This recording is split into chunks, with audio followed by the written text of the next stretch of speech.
काशी हिंदी संस्थान में बैच में आप सभी लोगों का स्वागत है बच्चों। आज कक्षा में कुछ दिन में पढ़ा रहा था आपको क्या निराश हुआ जाए। इसमें ध्यान दे, पेज नंबर निकाल लीजिए आप लोग। पहली घटना में समझा चुका था और पहली घटना को फिर भी मैं कर दूंगा आज।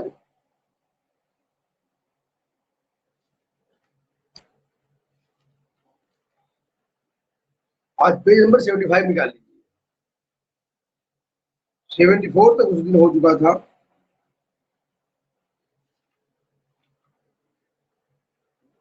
संतु अच्छा, तो बच्चों ने इंफॉर्मेशन दिया कि 72 तक हुआ था।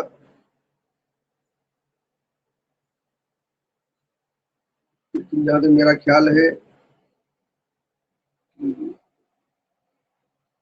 पेज नंबर 73 हो चुका था।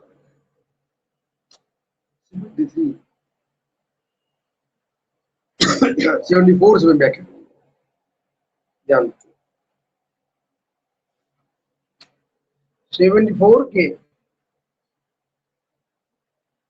पहला पेज यानी 74 फर्स्ट अनुच्छेद,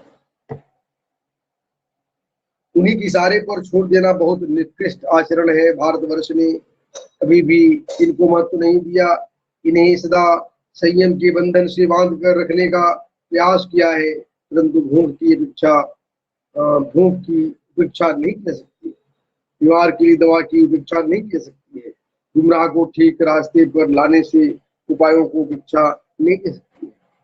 तो लेखक है द्विवेदी जी ने ये बताने का प्रयास किया बच्चों कि हमारे देश में, याद रखिए मैं 74 पेज नंबर का पहला पैरा भी व्याख्या कर रहा हूं।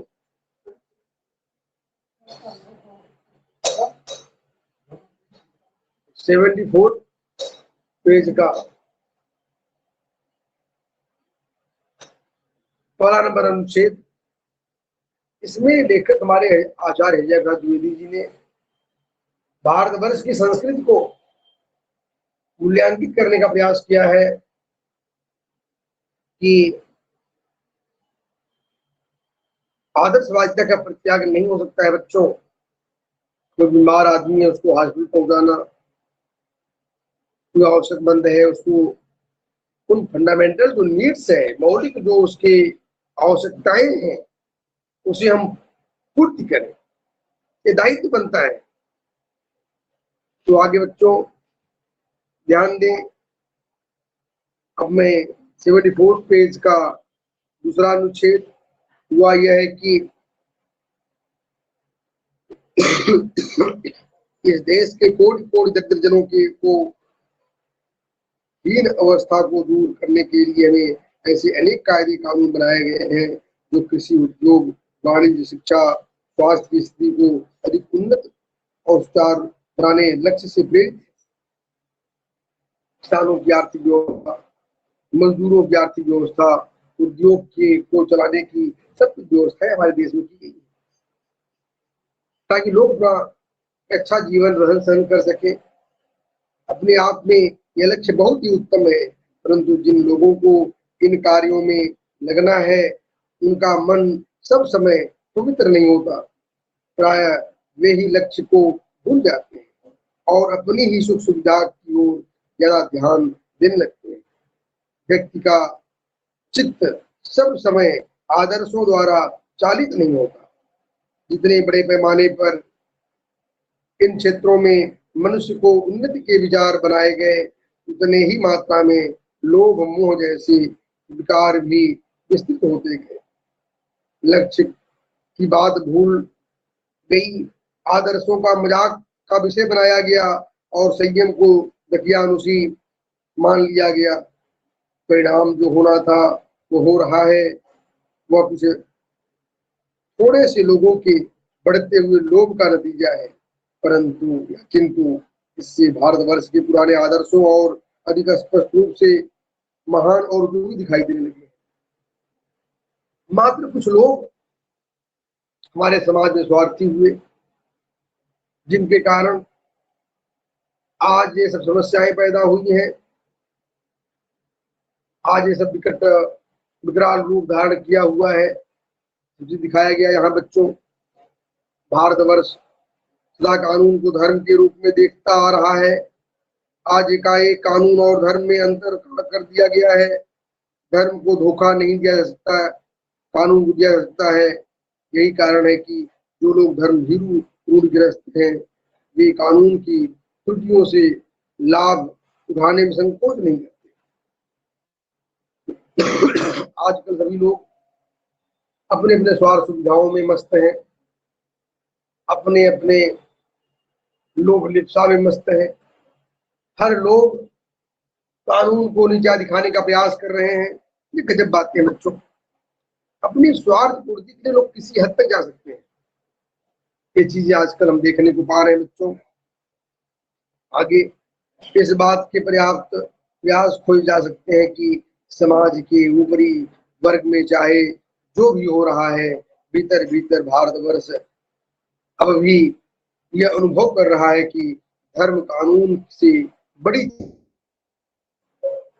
अब भी सेवा, ईमानदारी, सच्चाई और आध्यात्मिकता के मूल्य बने हुए हैं।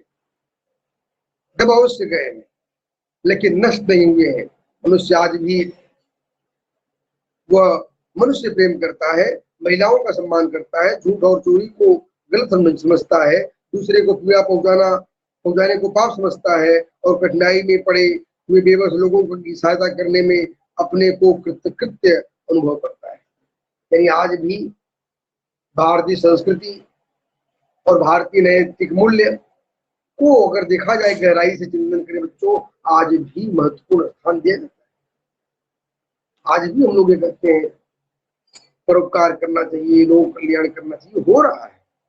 ऐसी बात नहीं है बच्चों की लोग केवल अपने स्वार्थ लिप्सा में ही केवल केंद्रित है। कुछ लोग हैं, लेकिन कुछ लोगों की वजह से हम पूरे समाज को, पूरे देश को एक ही मूल्य में न तोड़ ले।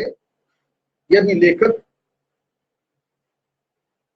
हजारीलाल द्विवेदी जी ने बताने का प्रयास किया है।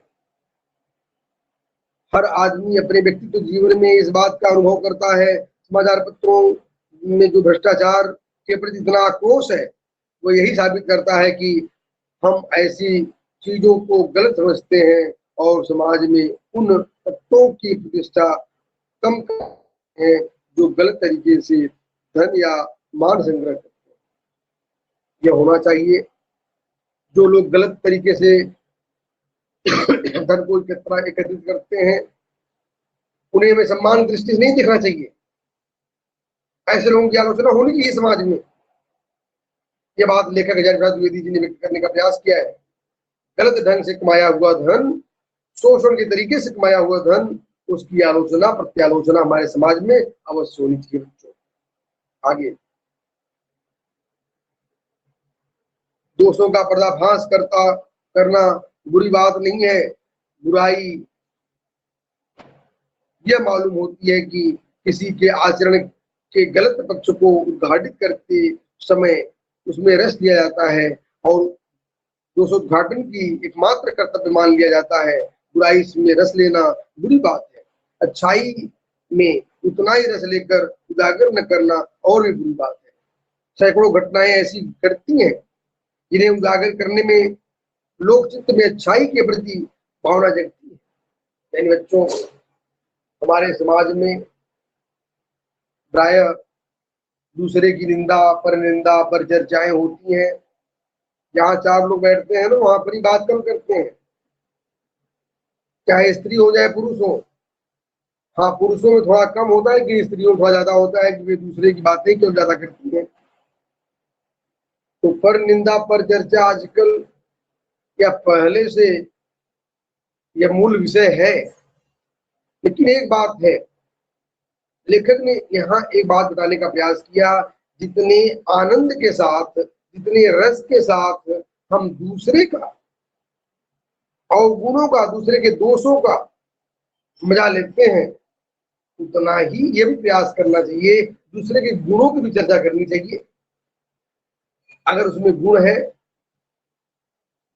अच्छाई है तो यह चीज भी हमारे अंदर होना चाहिए कि उसकी अच्छाई का भी हम अवश्य चर्चा करें। अब लेखक अपने जीवन की दो घटनाएं, उस दिन वैसे में शॉर्टकट में पूरे निबंध को मैंने उसको आप लोगों तक पहुंचा दिया था।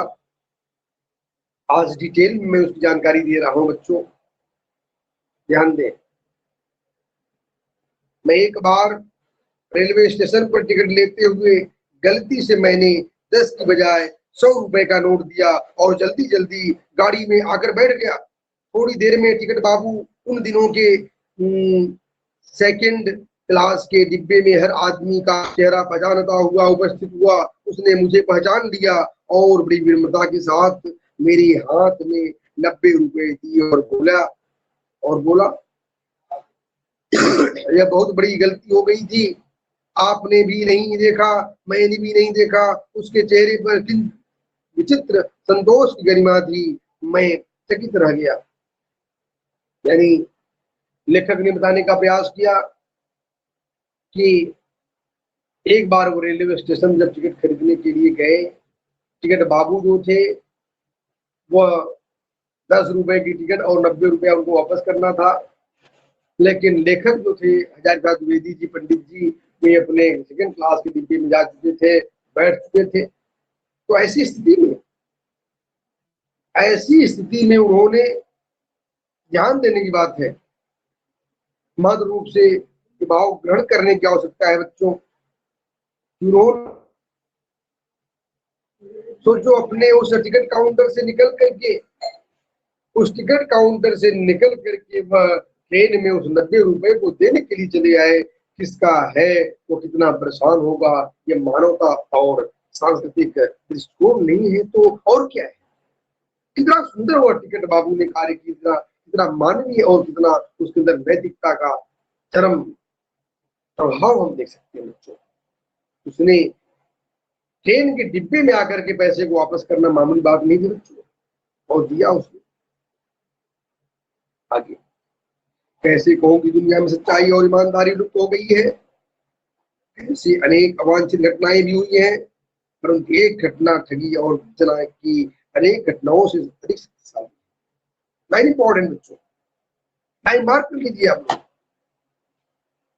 यानी कितनी महत्वपूर्ण बातें बच्चों की लेखक ने बताने का प्रयास किया।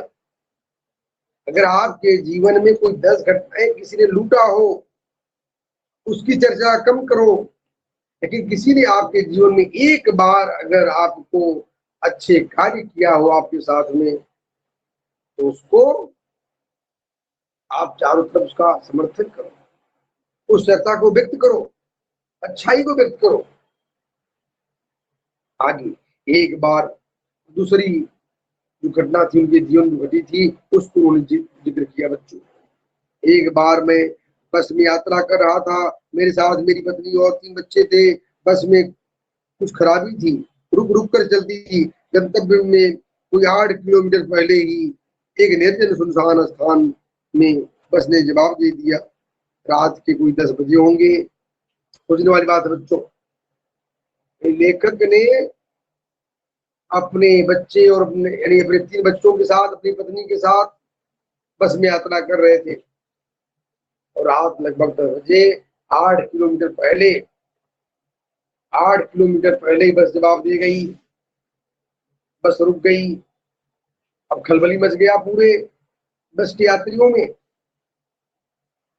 बस में यात्री घबरा गए, कंडक्टर ऊपर गया और एक साइकिल लेकर चलता बना। लोगों को संदेह हो गया कि हमें धोखा दिया जा रहा है। बस में बैठे लोगों ने तरह तरह की बातें शुरू की। किसी ने कहा यहाँ डकैती होती है, 2 दिन पहले इसी तरह एक बस को लूटा गया था, परिवार से अकेला में, बच्चे पानी पानी चिल, पानी का कहीं ठिकाना न था।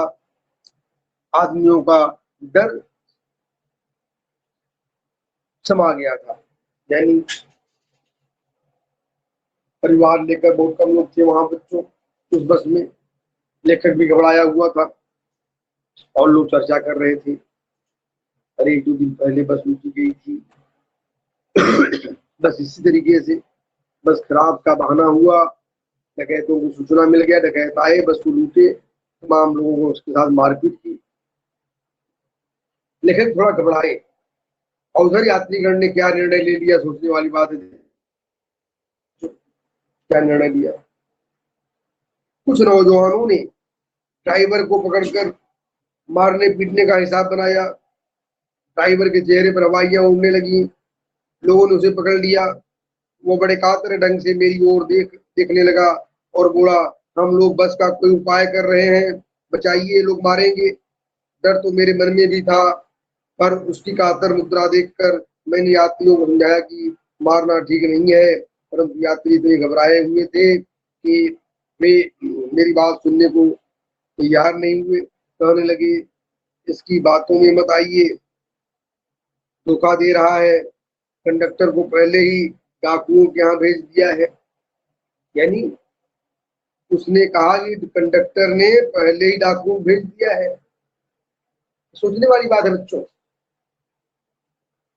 इतनी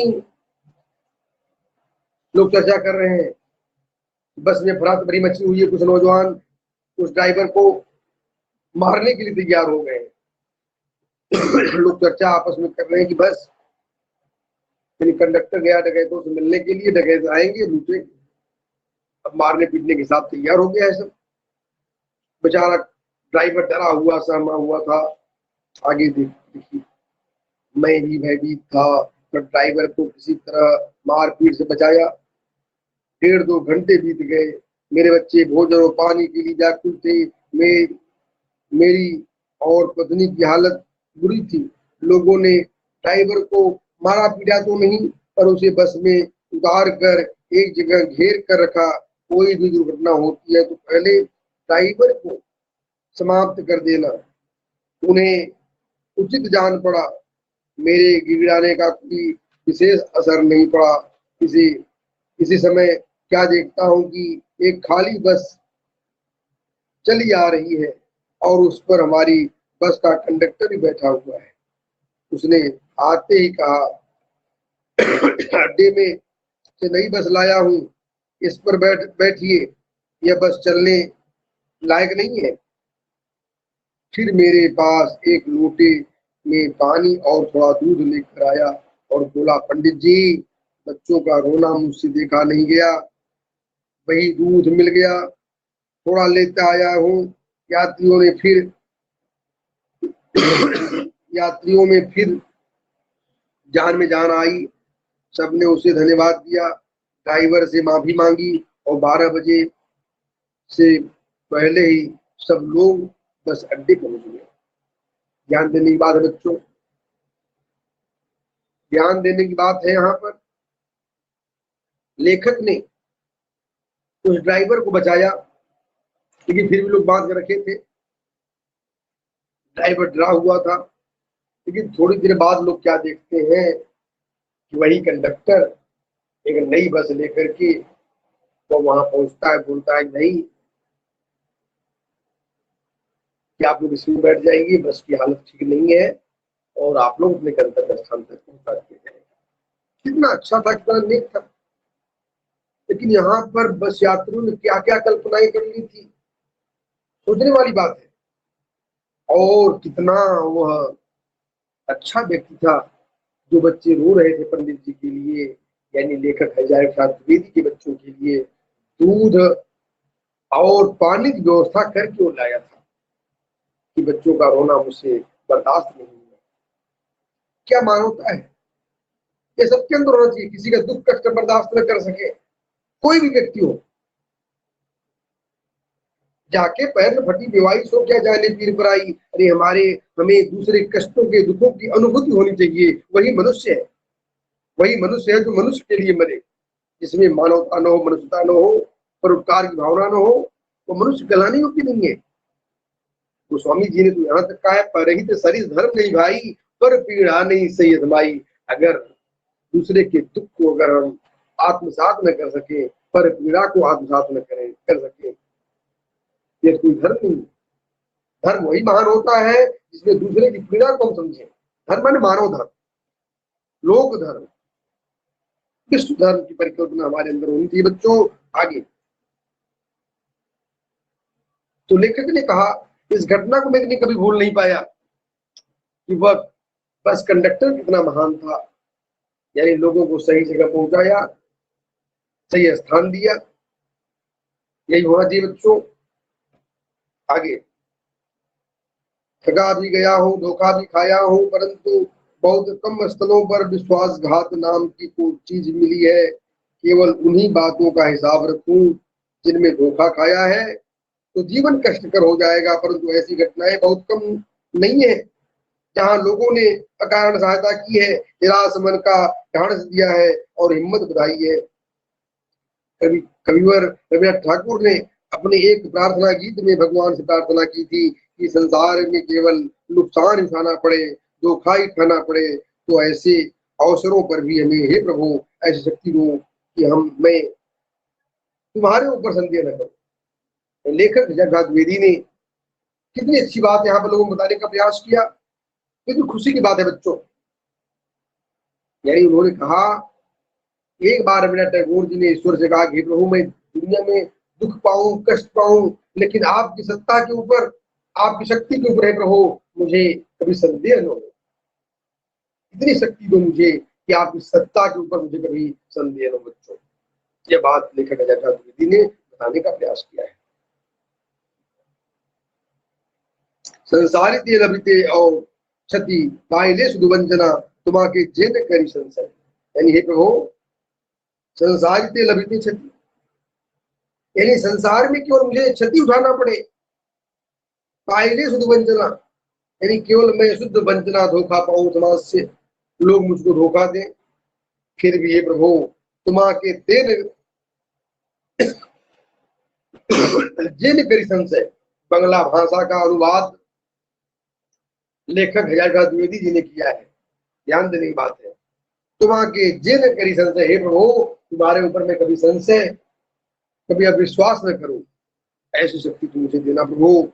मनुष्य की बनाई विधियां गलत नतीजों तक पहुंच रही हैं तो उन्हें बदलना होगा, परंतु आए दिन उन्हें बदला ही जा रहा है। लेकिन अब मैं आशा की ज्योति बुझी नहीं है, महान भारतवर्ष को पाने की संभावनाएं बनी हुई है, बनी रहेंगी, और मेरे मन निराश होने की आवश्यकता नहीं है।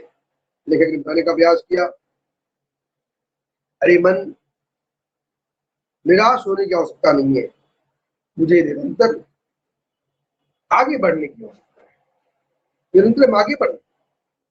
इस तरह से अब मैं कहानी के उद्देश्य पर, निबंध के उद्देश्य की व्यापक चर्चा प्रस्तुत कर दूं।